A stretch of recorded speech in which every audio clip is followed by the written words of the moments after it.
Hello, everyone. I'm Jenny Dupree. I'm from the Chair for Critical Studies in Higher Education Transformation, or CriSHET, under the DVC ETP. And it's a great honor to be collaborating with the science faculty from our office. Many of my colleagues are here today. Most of us are from the humanities, but we always enjoy cross-disciplinary work and things like that. So I'm just here to facilitate the keynote session with Dr. Nobulungelo Ngubane.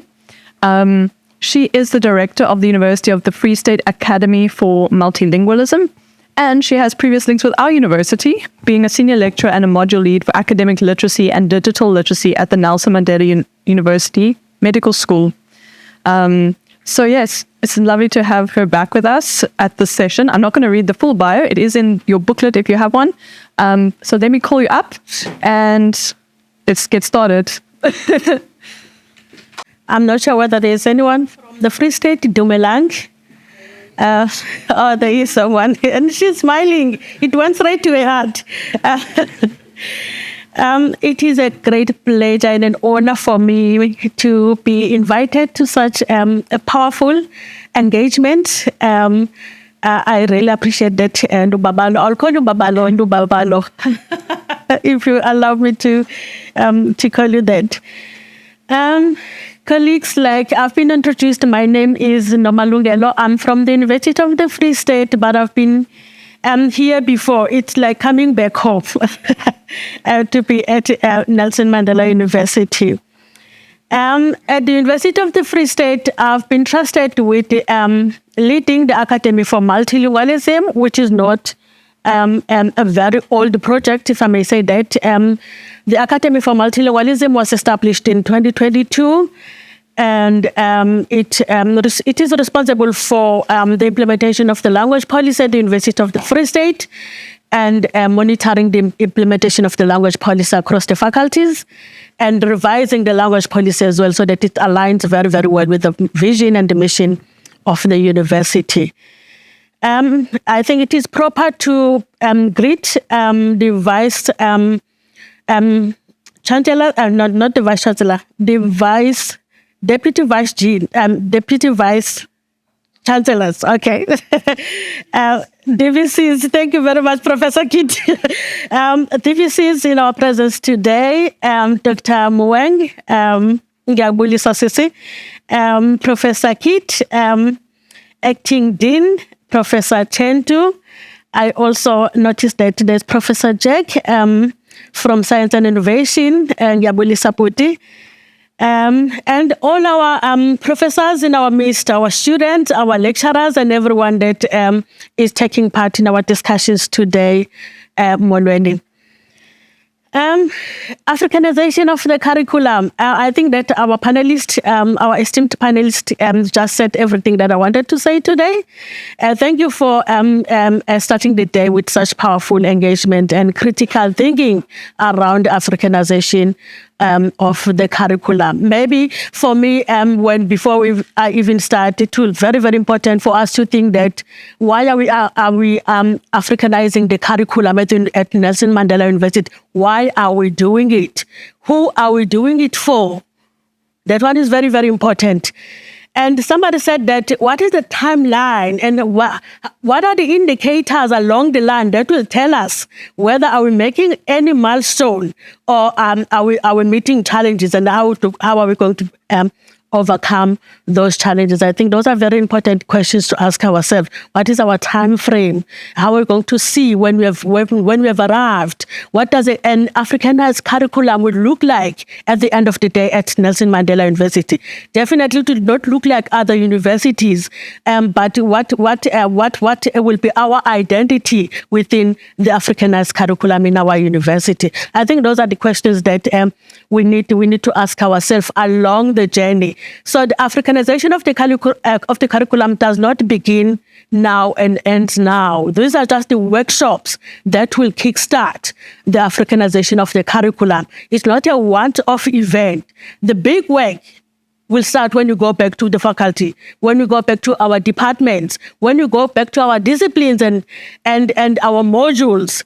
And what effort are we willing to make? Because it takes also the positive attitude to move the needle. What are we going to do when we go back to our modules? And what are those small efforts? Because we cannot overwhelm ourselves. What are the important, what are these low stakes efforts that I will make to Africanize my module? Because it may start at the level of the module and then it goes up higher. And then all our efforts, when they come together, they speak to the Africanization of the curriculum in the health sciences. So it may not start at a bigger level, but it may start at just on those building blocks that we make in our modules. Obviously, my title says it all. I come from the languages. My field is education. I've been a high school teacher. I've been a university teacher before. Within the education, my field is language education. I'm not a health science person as per se. But I've always enjoyed being among the health science people, especially in the medical school, where I worked as an academic literacy lecturer for all those young medical students.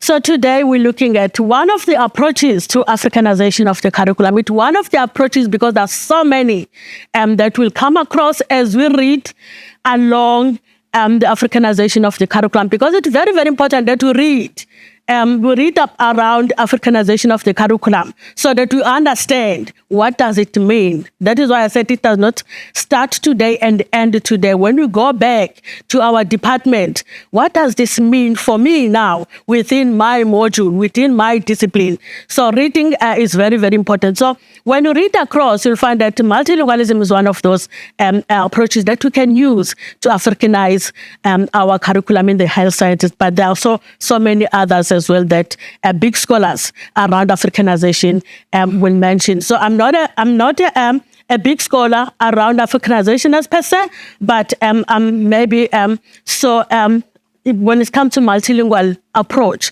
to Africanization, I think that's where my interest lies. So we're speaking about language today. I think that the panelists that we started off today, they revolved, they mentioned the language, even though sometimes a language is a very political concept. When you speak about language, people, they tend not to like what you're saying, because language is actually does not, it's a political, let me say that it's a political term, if I may say that.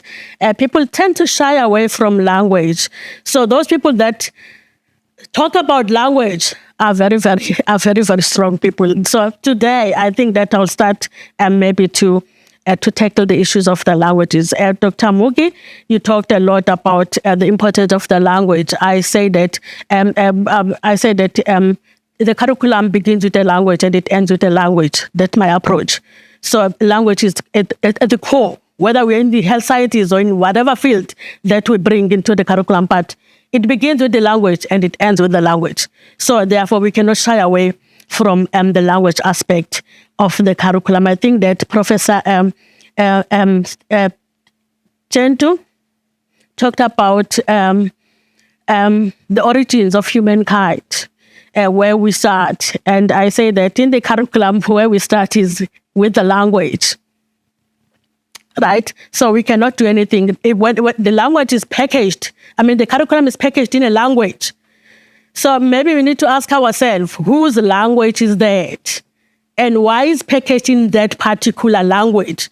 Then who does it privilege when it's packaged in that particular language? Who does it enable when it's packaged in that particular language? Who does it exclude when it's packaged in that language? And whose curriculum is that one that is packaged in that particular language? So we cannot actually run away from the talks around the language. I think that Professor Kidd said it very, very well when he said that we need to conceptualize the health sciences. And my point of departure is that we cannot do that without a language. And when we talk about African epistemologies, I think that Professor Jack has talked about the natural not the natural sciences, the environmental context where those foreigners will come to that particular context. So when we talk about African epistemologies, the IKS and all those things, the role of community in producing knowledge, language is at the center because they will not do it other than in their own language, right? So we cannot move away from that. I tend to speak from the heart. I'll look at you, Babalo, when you want me to actually rap what I want to say. So why a multilingual language approach of the curriculum? Why not other approaches? That my position that I make today is that a multilingual approach is one of those approaches that we can maybe think about, not to adopt, but maybe to think about when we read about other approaches to multilingualism as well. I'm saying that I'm actually influencing you, because that's what I'm here to also influence you to think about multilingualism or multilingual approach to Africanization, because it challenges the issues of epistemic justice that my esteemed colleagues talked about earlier on. Language is a gatekeeper to knowledge, or it can actually enable people to access knowledge. So when we think about that at Nelson Mandela University, what issues around the language are there when we think about Africanization of our curriculum? So I think that a multilingual approach that acknowledges the existence of all other languages that our students bring to the university, not just the language of the curriculum. We all know that the language of the curriculum is English, right? So not only that language, but how can we make a case of a curriculum that allows all other languages to sit at the table with English, right? We may think about it as well, and enjoy merit of esteem when it comes to the utilization of those languages. So we speak about issues of social justice as well. So if we say that it promotes epistemic access, allowing students to engage with the content in ways that aligns with their linguistic and cultural identities. With language, we cannot divorce a language from culture. I think that my esteemed colleagues earlier on touched on that. It becomes more cultural relevant, when we speak about the languages and what languages are we using for our students to access our curriculum. So in the health sciences, we're definitely saying that they are not culturally neutral, right? Our disciplines, the knowledge that is produced within the health sciences, and the disciplines there and everything, we're saying that the health beliefs that we tackle there, the behaviors, understandings are shaped by culture and language. That is hence what I said earlier on. Whose curriculum are we promoting at Nelson Mandela University? So when we go to deeper with that question, then we realize that whose actually beliefs need to be at the forefront of our curriculum. If the curriculum is for our people, our own students, how can you go about doing that? Whose cultures need to be promoted in the curriculum, and how does the language comes through with that? And I'll not actually move slide by slide, colleagues, but in a nutshell, I'm trying to say that multilingual approach, I think that the speaker that will follow me will tackle issues around multilingual approaches to teaching and learning, those multilingual pedagogies. I think that when we tackle curriculum through multilingual approach, we are going deeper now into the teaching and learning and those multilingual pedagogies that are very, very important as a vehicle to access or to teach the curriculum and for the students to learn the curriculum. So how do we align that with our students, with the communities that our curriculum need to serve, as well as the national needs as well? We're talking about a language policy framework of higher education 2020. And if you read around that, it does actually talk about the issues of multilingualism in higher education and how we can maybe think about doing that in the health sciences. So when we when we actually adopt, I'm saying when that we think about multilingual approach, how do we align ourselves in the health sciences now with the national imperatives, especially in South Africa, and where as far as higher education is concerned, because we cannot move away from the national aspirations of the curriculum in South Africa. So I'm also arguing today that a multilingual approach aligns with NMU strategic values. So if we are going to adopt, if you think about aligning our curriculum with multilingual and then the visions of multilingualism and the visions of the university, and those values and the ethos that are actually articulated in our strategic values, we think about social justice and equity and equality as well. So we cannot actually think about all those issues without dealing with the issues of languages, the social justice and equality, and actually who's actually being excluded and included by the curriculum when it's packaged in one language. Respect for diversity, I think that one of the speakers today actually tackled that.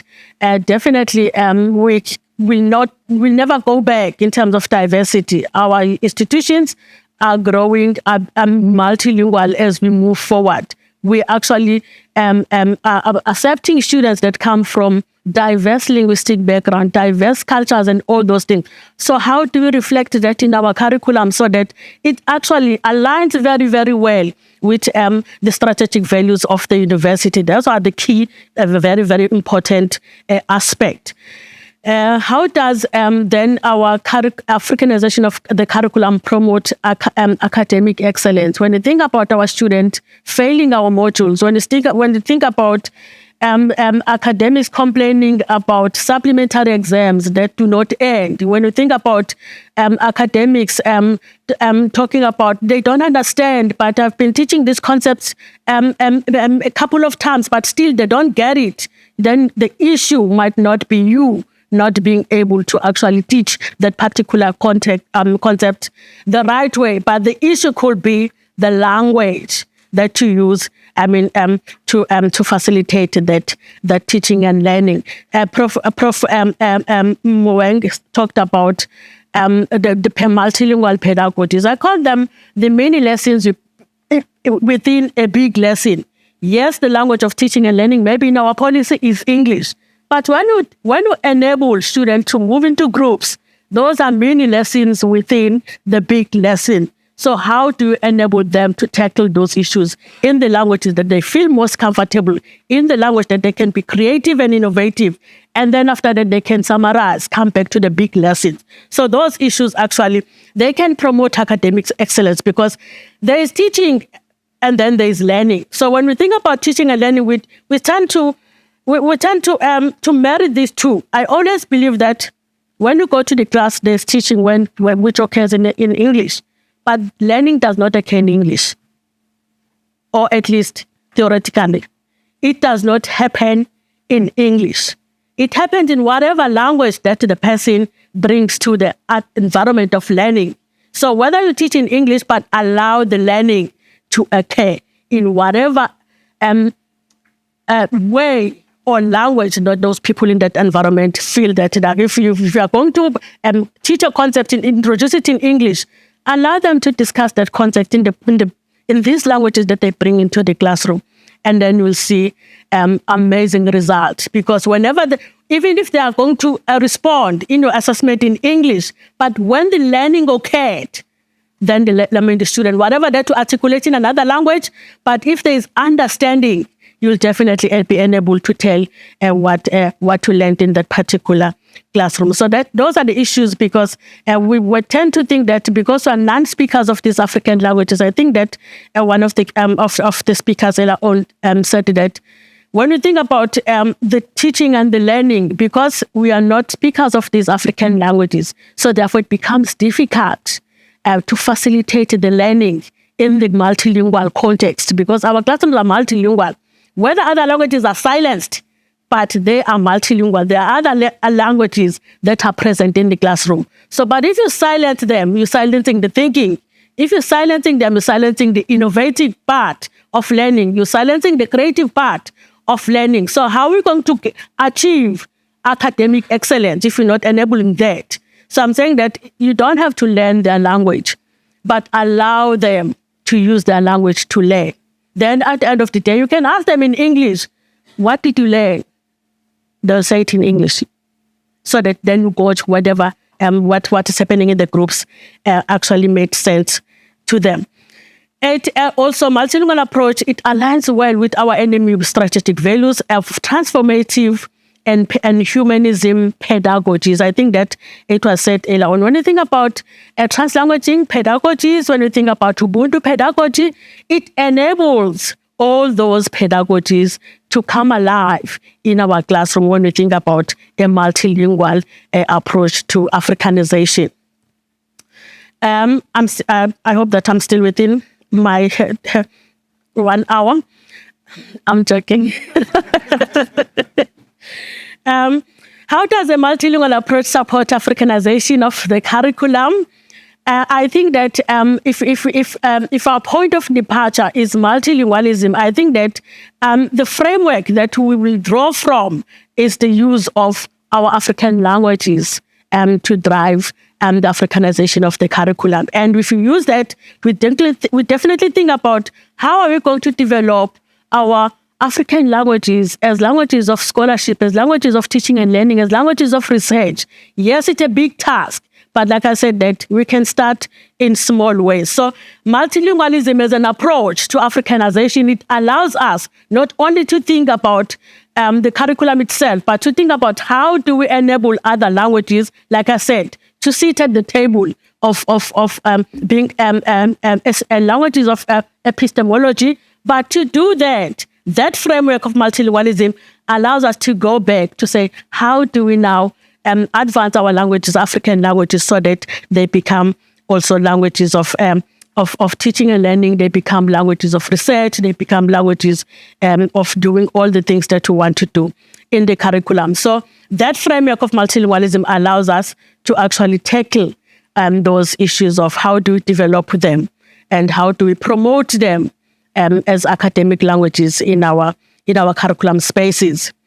When we speak about development of African languages, we're definitely speaking about the intellectualization and how do we enable them to express those complex health sciences concepts and knowledge systems that are embedded in our curriculum. And whose task is to do that? Whose responsibility is to do that?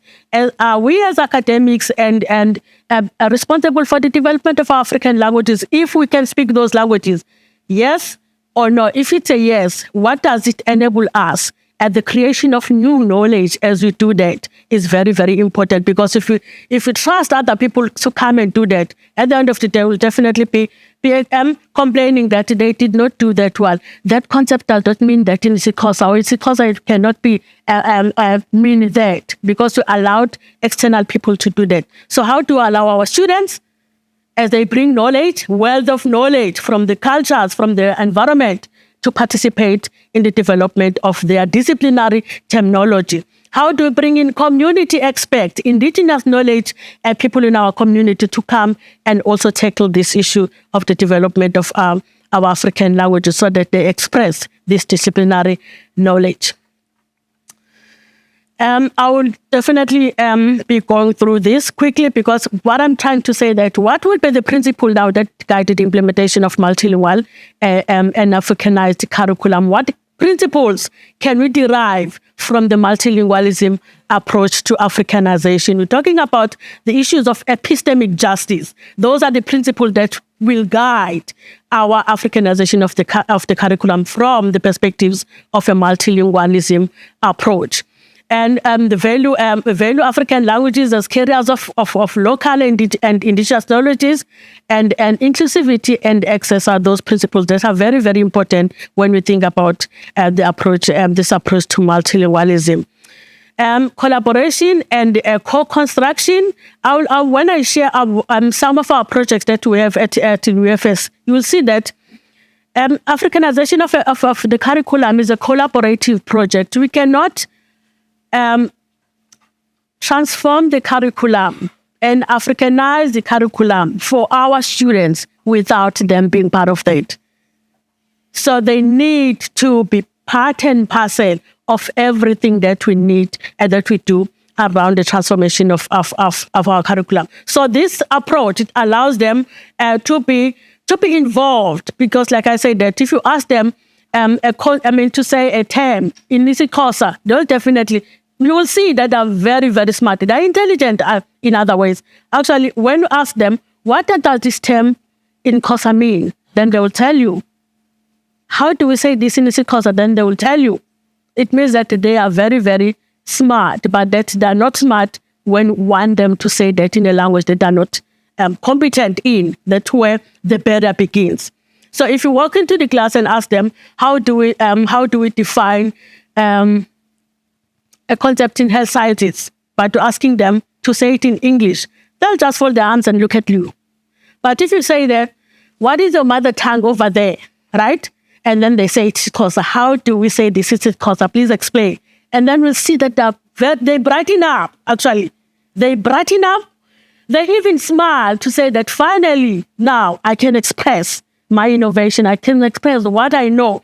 And the way they go on and go on and go on and go on until you run out of time trying to express what they know in their mother tongue. But when you ask them to say it in English, it becomes another story, because you believe that the language of expression of knowledge, or the language of knowledge, let me say that, is only English. Okay, I'm looking at this other side of mine. All right. I will quickly move on to this one. What implementation strategies can be drawn from the University of the Free State? Like I said, that our approach to Africanization of curriculum, or transformation of curriculum, we depart from the aspect of language and multilingualism, allowing all the languages to be vehicles of epistemic access. Collaboration between health sciences expect when we talk about socio-terminology development for health sciences. We're actually doing that in a few weeks to come, but the processes don't begin and end in one day, in 1 week, because when you think about terminology development, that's where we sit now and say, where are these issues that students struggle with when it comes to understanding this health science concept? What are the big elephants in the curriculum itself? But who are the experts in that? It might not be students themselves, but it definitely will be the health sciences expert. We sit around the table with academics from different disciplines and say, what are the challenges? Which concepts do you feel that our students are really struggling when they're only articulated in English? Because they are field experts. We cannot actually do that project without them. We sit with them down, and then we call that harvesting the terms. They go through the modules. They actually highlight all those terms that students are struggling with. We call it harvesting. So we also go to the students, because students actually, they do have those areas that they feel that they're struggling. They will also harvest those terminology, and then we put them together. We compile a list. The list might be 500 terms. It's okay as long as actually it's very comprehensive enough. And then we go to health professionals. They might be out of the university. Those ones are very, very important. And we also look at the communities there. And then we sit down. We call it terminology development consultative workshop. Then that's where we start to translate all these terms. It takes about a week, depending how long is the term list. So, but if you see that, it actually a very collaborative effort. At the end of the day, everybody owns the terminology that we have developed. Everybody feels that they were part of producing knowledge, because we don't think our students are producers of knowledge. But when you sit with them down and then you ask them actually to translate, because a language is dynamic. How we use a term in 1950 might be different from now, how our young ones use that particular term. So we don't want to take them back, because they will not understand the term when you use it. When, yes, the communities and the elders and those indigenous people, they are very, very key, because they give us the contextual meaning of the term. But now, what terms are used now, in the now, then the student will come through. Then another project is South African Sign Language Terminology Development for Health Sciences. This one, it sits very, very close to my heart, because if you think about South African Sign Language and the existence of the language in the academic spaces, It's our 12th language in the Constitution. It meaning it's the newest, let me say that, language in our Constitution. It has not been enjoying the use in the academic spaces because the speakers of those languages, who are deaf people, have been marginalized for many, many, many years. Some, they don't even get to universities because they know that there are no terminology that they will support. They are learning in diverse disciplines that they want to join. So they are prevented by that from joining higher education. So intellectualization and standardization of the health scientist term for deaf students and deaf community out there, because we're trying to break the boundaries of a university and a community when we allow those collaborations. When I spoke to one of our community members 3 weeks ago, they were saying, Dr. Ngubane, you don't know what it means to us when we invite us to the university and sit with the academics and start to translate those terminologies into Sesotho. It means we have never been allowed that opportunity to contribute to the university knowledge, So it means a lot to them. So deaf community and deaf students, we cannot actually develop their language without them. So we invite them to sit in the terminology workshops so that they become part of doing that. We're promoting social justice, inclusion, and so on. So another one, I'll quickly move on. Publication and launching of academic books written in African languages. We're actually going to start writing a book in one of the fields in health sciences. So there was a debate whether we need to translate the textbook or we need to write the textbook from scratch. Then the academics were saying, we cannot translate English to Sesotho. The translation is lost. The meaning and the epistemologies and the context is removed when we try to translate from word to word. Now, let us invite the linguists, let us invite community people, let us invite experts and write a book, then actually translate a book that is written within from the European perspective. And then another one is translanguaging tutorials. That one is very, very important. I think that here at NMU, we are also big on that, providing additional support of conceptual understanding. But in this case, like the word says, trans languages in different languages that the student bring. And we're trying to break these linguistic barriers. And that's what translanguaging is all about. The meaning can be made when you can speak through all the languages that you have. And project number 5, translation of PhD abstracts into Sesotho Afrikaans and Isizulu. We do that in big ways at the University of the Free State.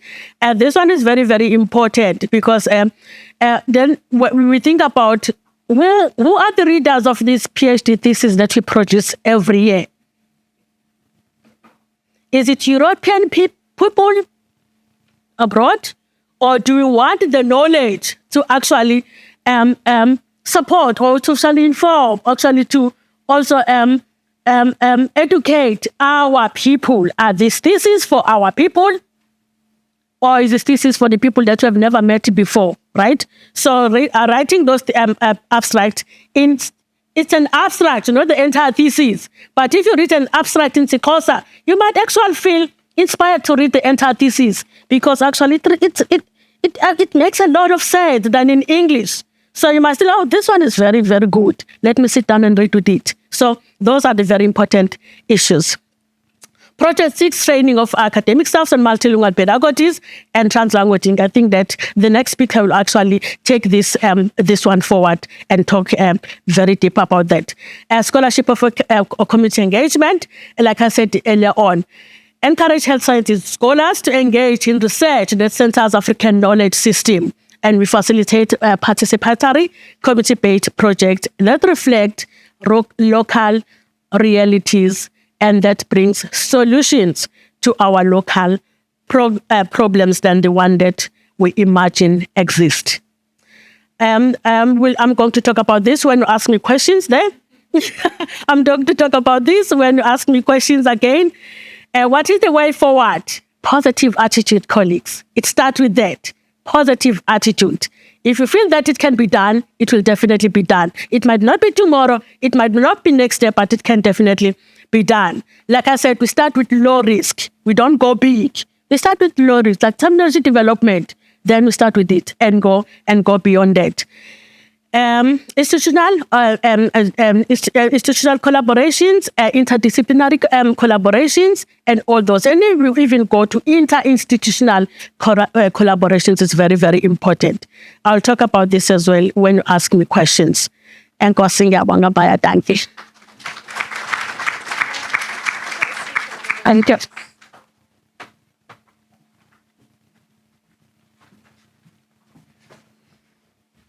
Okay, thank you so much. Azile, you the roving mic person.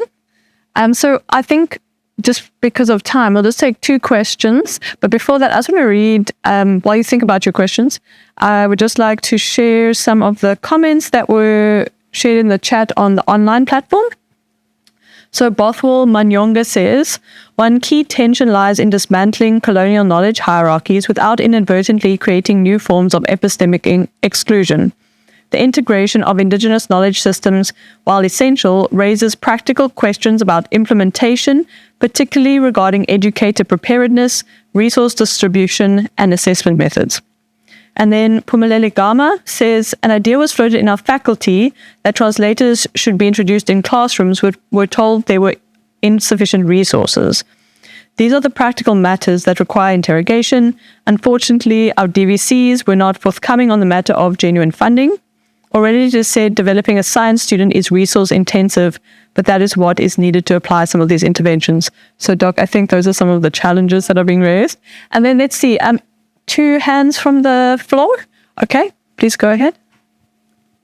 Thank you so much. Thank you for that presentation. It was very informative and eye-opening as well. So I just wanted to ask on the question of, you mentioned that you also deal with communities. How do you deal with the power dynamics?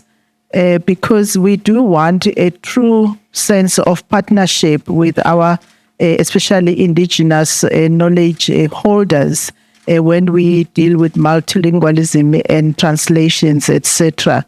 But there's always this power dynamic that we cannot avoid with academic staff assuming a role that they are more knowing than the other.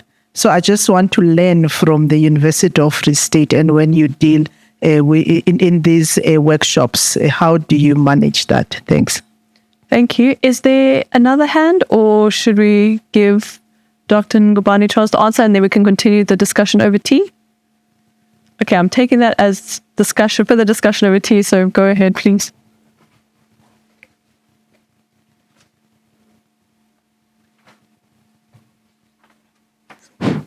Okay, thank you very much. From the online participant, our colleague there, that is virtual right now, the issue of assessment method, I think that there's an elephant in the room when it comes to thinking about the multilingual approaches. We tend to focus more on assessments, which is the end result of the curriculum. That is why we will always have these supplementary exams every year, because we teach for assessment. We don't teach for learning. What are the processes of learning before we even come to an assessment, which is very, very important. But let me tackle that one. Assessment method, I think that it provides, the multilingual approach, it provides the transformation ways of tackling this assessment method. What will happen if I'm just visioning an assessment at NMU where students actually have an opportunity to have a question paper in Xhosa, a question paper in English. I'm not sure how many languages we have at NMU or even a third language. What will be the opportunities of that for the student, not the challenges for the lecturers, because we think about our challenges before we even think about the opportunities for the students. So we might as well think about what will be the opportunity for the student when we have a question paper or an assessment a formative assessment, let me say that, in 3 languages, which are the university languages. Obviously, issues of resources that, like that speaker said, that insufficient funding for the development of African languages is very, very crucial. Even the DHET is trying to do that through the DHET language policy funding that is given to other universities. At the UFS, were given that money starting from last year. We just channel it toward the development of Sesotho as an African language. We're not excluding Afrikaans, but it is an advanced language. It is an intellectual language. We're not focusing most of our money into the development of Afrikaans. isiZulu is one of our languages at the University of the Free State. We do not spend any money because UKZN has always did that for almost 20 years now. They've been on the game of intellectualizing Sesotho, which isiZulu, we just exchange resources. So I'm saying that we import all these terminology in isiZulu from the UKZN. Then when now we give it to students, it's in isiZulu, it has Sesotho, and it's Afrikaans that is done with the department from Afrikaans. So another question was power dynamics. That one is very, very important. Now, when we sit in these consultative workshops with communities, how do we now dismantle those powers? I think that that one is very, very important. Remember that the reason why we invite them is because they are expert, whether they are a linguist, Sesotho linguist, or they are indigenous knowledge system practitioners in the community. We bring them into the table because of their expertise that we do not have as academics.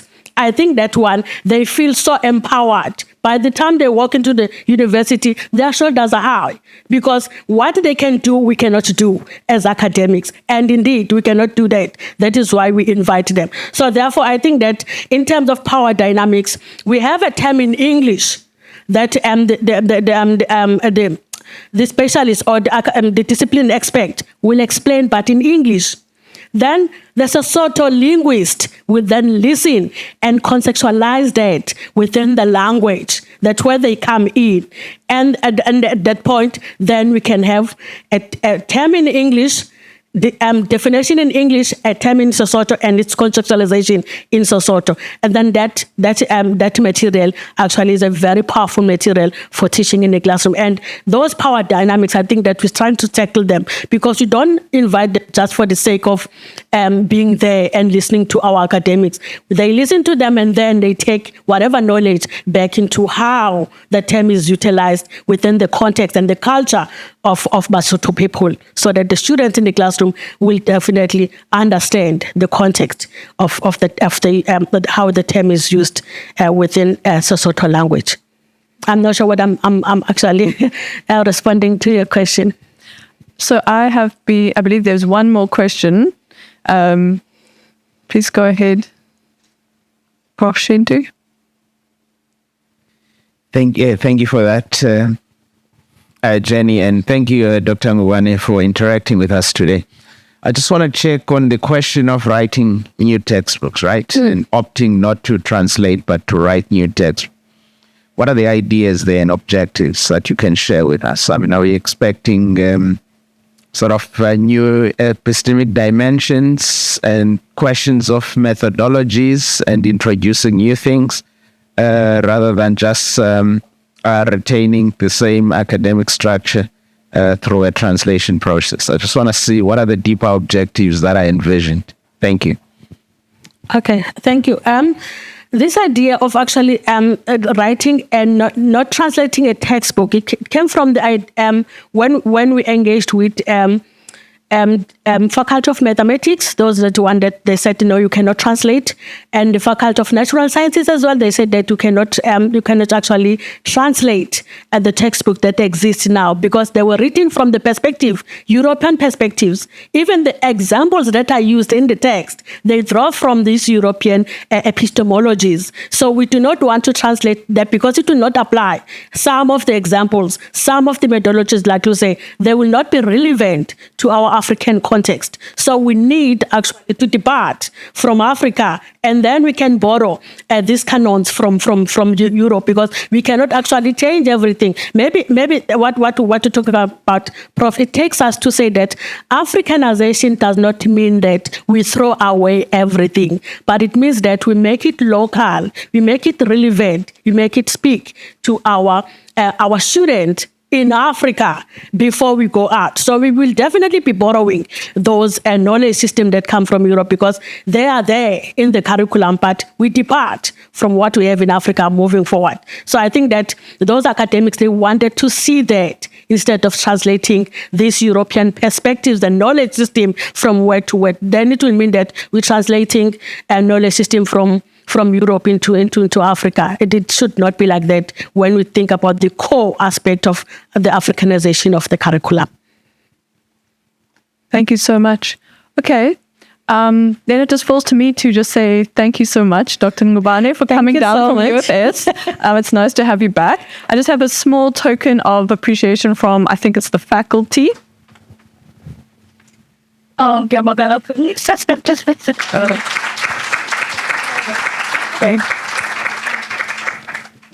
Okay, and then if Luabalo's okay with me just stealing his role, can I introduce T and send everyone off to T? You still just make sure that they start at 10 past 10.